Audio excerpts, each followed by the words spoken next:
going to be talking about club culture, and this is something that I'm beginning some research in, and also work. I visit different clubs in different countries and help work with the clubs about changing their culture if that is necessary. It's not always necessary. This presentation, because we've only got 20 minutes, will be a little bit of a journey, a little bit of an overview of how it works. What is culture? And then when do we need to change it, and how can we change it? But obviously, this is more of an introduction kind of a thing because we don't have that much time. So if you think, what is culture? The simplest definition that we could use is it's the way we do things around here. So, and we often, if we come into a new environment, if we change jobs or we go to a new school, what we're always on the lookout for immediately is looking for signals about, okay, how do things work around here? How should I wear? What should I wear?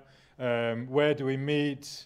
All of those kind of things that can be a little bit stressful actually in the first few days, and then slowly you kind of integrate yourself into that new culture. And culture always exists. It's not a thing that we can choose whether we have a culture or not. If we have an empty room and then we put two people in it, we have a culture. Why? Because each person that comes into that room has their own experiences, values and beliefs that they bring into the room. And therefore you have a culture. Those two people then talk, mix around, and then something bigger emerges. So culture exists to manage the existing state. Like Hauke was saying in Reykjavik, and a lot of, when you've got so many members and you've got parents, you need everyone to understand what they have to do, where they're meant to go. Where do parents come when they deliver their child to the training? So culture helps things become automatic. It would be a bit of a headache if we always had to think as an athlete, okay, I've got to go to the changing room, and then it's expected of me. Where am I meant to go then? Oh yeah, I'm going to go on the pool side. And what equipment do I need to bring today? We all know these things because culture guides us in that. So it's the way that people think and act. That is to say, it's our values and beliefs. Our values and beliefs reflect our culture. When we come on to values and beliefs is not what is written on the homepage. It's how we behave in our environment. They're our values and they're our beliefs. And culture just tells us what our real mission is. So again, on the homepage, we can go to any club or a school and we can find their mission and values.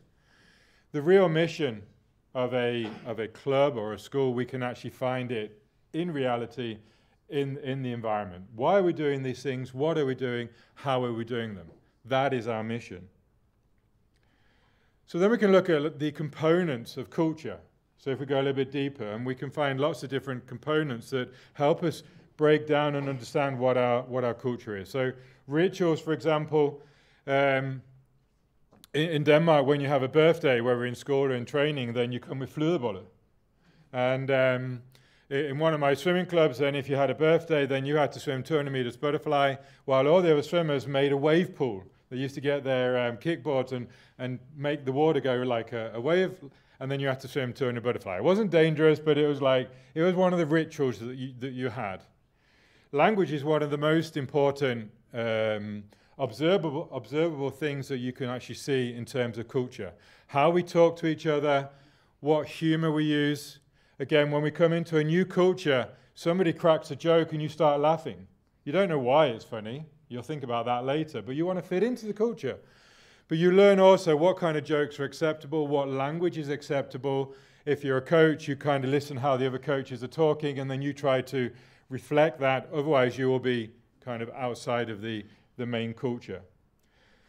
The heroes. Who are the heroes in your club? Who are the people that get talked about? Now, it could be from 30 years ago that is still talked about, or it could be from 2 or 3 years ago. And it could be obviously a performer, an elite performer, a star, but it could also be the athlete that never really had any, in speech marks, talent, but still made it to Smelterleker or Small Nation Games. In my club at the moment, one of our heroes, he passed away 2 years ago, called Stefan Wollman. Stefan, the lorry driver, he had a small lorry firm, but he was like the heart and the soul of the volunteer basis of the club. Today, when the board is making difficult decisions or making decisions, they say, what would Stefan Wollman do? So that is a good example of a hero who isn't, the famous sporting star. The climate also tells us what kind of culture we have. So what happens if we have a technical failure and training gets cancelled? Do your athletes go, yes? Do your coaches go, oh, thank God I can go home? Or are they all disappointed? In school, I'm pretty sure if there's really bad weather, most school children will go, if they heard that school was cancelled, they'll be quite happy. So that also is a reflection of the culture that you have. Other things we can see, symbols, logos, the uniforms, the colours that we use. When I took over in Parasport Denmark with the national team, the first competition, I noticed that some swimmers had black t-shirts, other swimmers had red. Well, for me, that doesn't represent team spirit. And then I asked, why is this? And it was that in a previous coaches, you only got the black t-shirt if you made the highest level, the national team. So if you're on the junior national team, you got a red t-shirt. A black t-shirt if you went to the senior national team. Okay, I get that, but most of our competitions, we actually go junior and senior team together. And I want team spirit so that we reflect that we're one group. So that's something that I don't like, but I will change. It's not that it's like the other coaches were wrong. I get what they were trying to do, but I want to do something else. Values and beliefs is simply what's important to you. These are the most important things, and they are our values. The norms are the unwritten rules that we have, and that could be like, for example, what do your coaches do when they come to the sports facility? Do they all meet in the coaches' room and have a cup of coffee, talk to each other? There's no written rule about it. It's not in their contract that they need to come 20 minutes. But if they do because they like being together and talk together, that would be a good norm that you could describe. And stories is perhaps another good example. What are the stories? Listen out for what stories have been told within your environment that reflect, therefore, what is important. So if the story that is told is that, and I had it in my swimming club in Eshull many years ago, I had a swimmer that partied all night on the Friday, came on the Saturday and qualified for the national team to the European Championships. And he'd been trying for ages and ages and ages and ages. And the reason why I qualified was because he had no expectation. He had a hangover. And therefore, all of his expectations dropped and he was able to swim fast. However, that is not a story that I want circulating, that if you want to qualify for the national team, just go and get drunk the night before. I want to have the stories that are like promoting the values that we actually are important. But if you start to listen out to what stories are being told, then you can actually then have an influence over it. Culture is important to us because if the culture is functioning, then actually it then gives us, as coaches, the peace to be able to coach. If the culture is not functioning properly, if there's problems with the behaviors, the habits, the language, the routines that are going on, it's very difficult for us as then elite coaches to actually do our job fully because we're always dealing with other things. So the culture gives a calmness because everything is going in the right direction and we can actually get on and do all the other things that we want to do as coaches. Coach. So when it comes to culture, because culture always exists, we have to then understand that culture is always there. So are we going to manage it, or is it just going to run away and do something? And the best clubs who are successful over a long period of time, they manage their culture, they lead their culture. And they do that because it's often the difference between success and failure long term. The culture pyramid, if we just go a little bit into kind of like theory, a couple of pyramids that we can use to kind of understand this.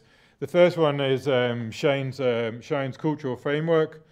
And we have at the top those things that are visible. They call it the artifacts, but it's things like the symbols, the language, the humor, the routines that are going on in the club.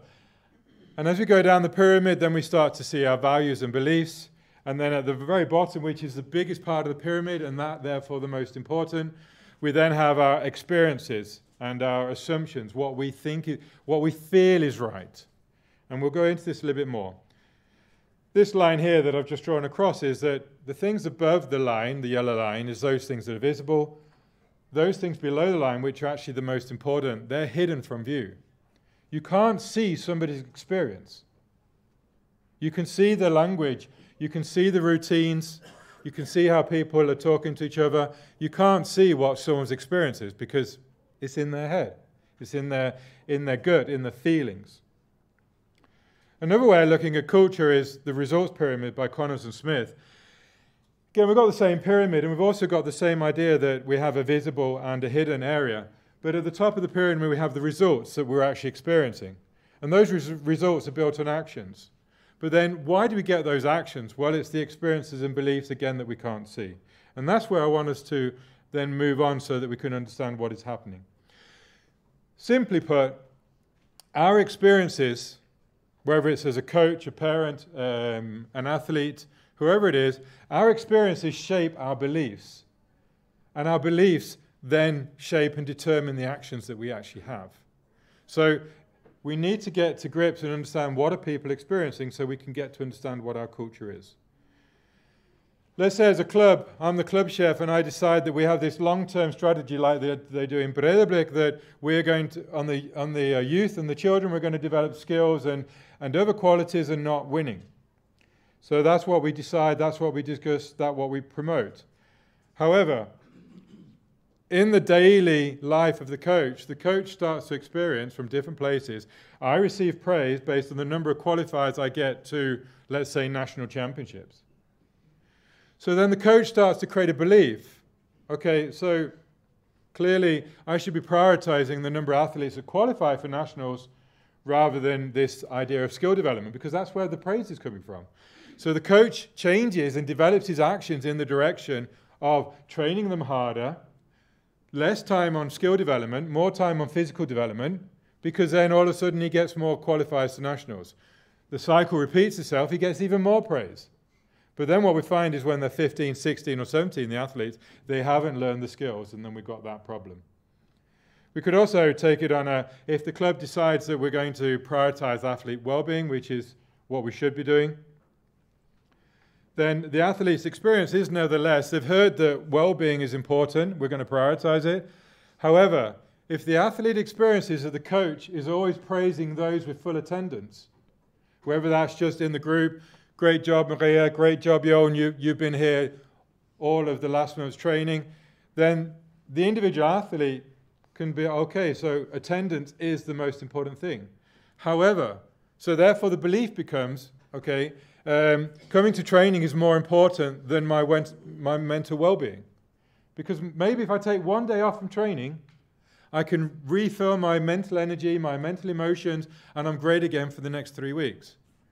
But if the experience is attendance is the most important thing, the athlete will start to change their action and come even when they don't feel mentally ready to come. The problem with that is obviously that you could have an athlete has a breakdown at a later point, which takes a lot longer to actually deal with. So these are the kind of things that we're doing, looking at. We'll just skip over this one. If we move on to how can you understand what your current club culture is, then again, we've got these building bricks. We could take these as examples. And then in groups, you could like put your athletes into groups. You could have like your coaches and board members together, or even parents. And you could like go through some of these components here, the building bricks, and say, okay, can we come up with examples of what our roles are? What symbols do we see? What language are we using? So that we start to get an understanding of what's going on in our club. So for example, you could ask them, okay, what do you look forward to in the club? Is it match day that is the thing that we get most excited about? Or it could be club night because it's so social. Or it's the last training of the week, which could be perhaps a little bit more negative. What routines exist within your sporting environment? A lot of swimming clubs, the coaches will shake the hands of each athlete when they come onto the poolside. I try to look at the swimmer in the eye as an acknowledgement, I am happy to see you. I see some, when I come and visit a club, you see some athletes come on, or swimmers come onto the poolside, they put the bags down, they sit down and they're on the phone. It's just a routine. We can change the routine, but that's the routine that's going on. Norms in terms of parents. Is it a normal thing that parents just drop the kids off and then they go back to the parking lot? Or what do they do? On the homepage, Explain, they've got a number of worksheets that you can use. Some of those that I've used when I work with clubs is, for example, the anthropologist game, where you give each person that you want to take part in the exercise, they have to write down who are the heroes and legends within the club. What sayings and languages do they hear? And that can be like some funny things that a coach has certain expressions, but also, like we've also heard, like, are the coaches reinforcing some things? What are the values and beliefs? I did this exercise for a club in Finland, and the coaches had to go on the homepage to find out what the values of the club were. That's how effective all of that values work was at that point. So there are certain exercises, worksheets that we can use. So do we need to create a culture shift, and how will we do it? Sport is really good when we're working with culture because we can look at the results. It's easy to understand what our results are and then say, okay, our results are not what we're looking for. They're not after our expectations. That can obviously be performance. We can just see things. It could also be the development of athletes. If our athletes, when they get to the age of 15, they don't have the skill levels that are required, that could tell us that we need to change our culture. If we're losing members, if there's dropout in athletes, but also parents are dropping out from helping, if we've got a high turnover, that could tell us that our culture is not working properly. If we have behavioural issues with our athletes, for example, or parents, like on the football side, if we go to the parents that are shouting nasty things, but also maybe like shoot from 30 yards when we don't want them to do that, it could mean that we need to change the culture. But it could also be that maybe your club just needs to go in a new direction, and therefore that will say we need to change the culture. The new direction could be because of performance issues, but it could be that, let us say that when your club was formed, then there was a lot of families that lived around the club, and the school was 500 meters away. But now the school has moved 2 kilometers away, and it's mostly older people that live near where your club is. It doesn't mean that you have to stop being a sports club, but it may mean that you need to change a lot of things in your club, and that will require a culture shift. And then finally, if you're going to change direction, and you need to learn new skills within the club, the coaches need to learn new things, parents need to learn new things, that would tell me that you need to change your culture. If you need to restructure, you're going to do restructural changes, you're pretty certainly going to have to change your culture. And if you're going to move people around, whether it's players or coaches, you're going to have to change your culture. If you do a restructuring, but you don't work on the culture at the same time, that restructuring will not be as successful or won't be successful. So you always need to take the culture with and change that. This is a really good but simple way of thinking about how culture changes. So the current culture is the ice cube on the left-hand side. We melt the ice cube, that means that we can reform it, we can do lots of new things, and then we can refreeze the culture into a new looking thing. We obviously keep working on the culture, and that change in culture can be a positive, exciting thing. When we change culture, we don't need to think of it as being a negative thing. We're going in a new direction, we want to get new outcomes, so we're going to change the culture. It doesn't mean we don't have to approach culture change as saying, the last leaders, the last coaches, they didn't know anything, they were not doing a good job. That's why we can just take it as a positive, we're going in new directions. It's time for us to change the culture. If we understand existing culture from the experience through the beliefs to the actions, and that's why we get the current results, to change the culture we go in the opposite direction. We start with the results, we define what the new results are going to be, we then work on creating new actions, that will then cause new beliefs, and in the end we'll get new experiences where we create a new culture. We need a lot of different people to work on changing the culture. It's not just the coaches, parents, leaders, athletes, everyone needs to be involved. But what we do want to do is get everyone to buy in. We want commitment rather than compliance. Investment, not involvement. Why are these things important? Because somebody that is going, if you've got a coach that says, okay, I'll do it. If you think I have to do it, I'll do it. If they're not fully committed, the first time things don't quite go right, they're going to go, well, it wasn't my fault, it wasn't my idea. You want people to get full buy-in, and somebody that's not prepared to give full buy-in, they can find somewhere else to work. That's me going firing coaches again, so sorry. So we need to define the goals very clearly. And then we need to figure out what actions are we going to focus on at the start in order to create that culture change. You can't change everything at the same time. It could take a good 2 years just to get some really good culture change going on. But the things that you pay attention to will indicate that things are changing. So let us say that you want a culture where people talk nicely to each other. The first time that you hear an athlete be sarcastic to another athlete, You as a coach need to jump in and say, hey, that's not how we talk to people. And do it the second time, the third time, the fourth time. Every time. That's the way that we change. How we reward people, how we allocate resources. If we say that everyone matters, but then you give one group the worst training times with the worst coach in the club, that sends the message that actually not everyone is as important as each other. We'll just skip this one. When we talk about values and we're going to implement new values within the culture, values is more than those kind of 3 or 4 words that, again, we see on the homepage. We can think of relationship values, strategic values, behavioral values. Relationship values is how we work with each other. Things like trust and compassion and caring, discussing, creating an environment where we can reflect together. Like to talk about at the end of trainings, you can talk together. But there's also strategic values. How are we going to play? We've heard it from different lecturers that, like, as a football team or a handball team, what are the things that, how are we going to play that are going to identify us? Is it the press? Is it the technique? Is it like in swimming, we are going to be the best at the last 25 meters? Then you coach those strategic values at the same time you work with the relationship values.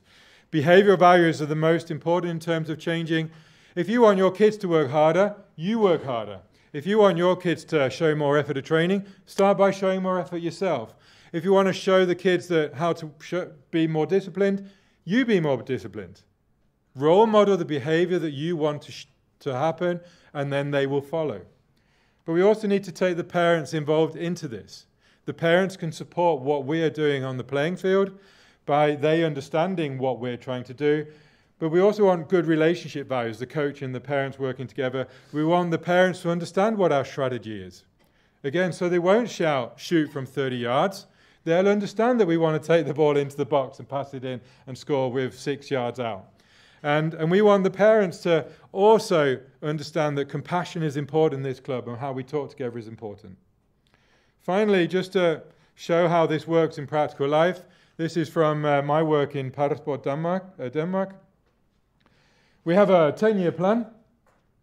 For the first 2 years, we are pretty much just focusing on changing the culture. There are some cultural issues which I don't need to talk about here, but we are going to create a culture, and we're working on creating a culture where we enjoy each other's success, that we enjoy helping each other develop, and then from around 24, then we can start, we'll continue, we're working on the culture, but we'll work on other things as well.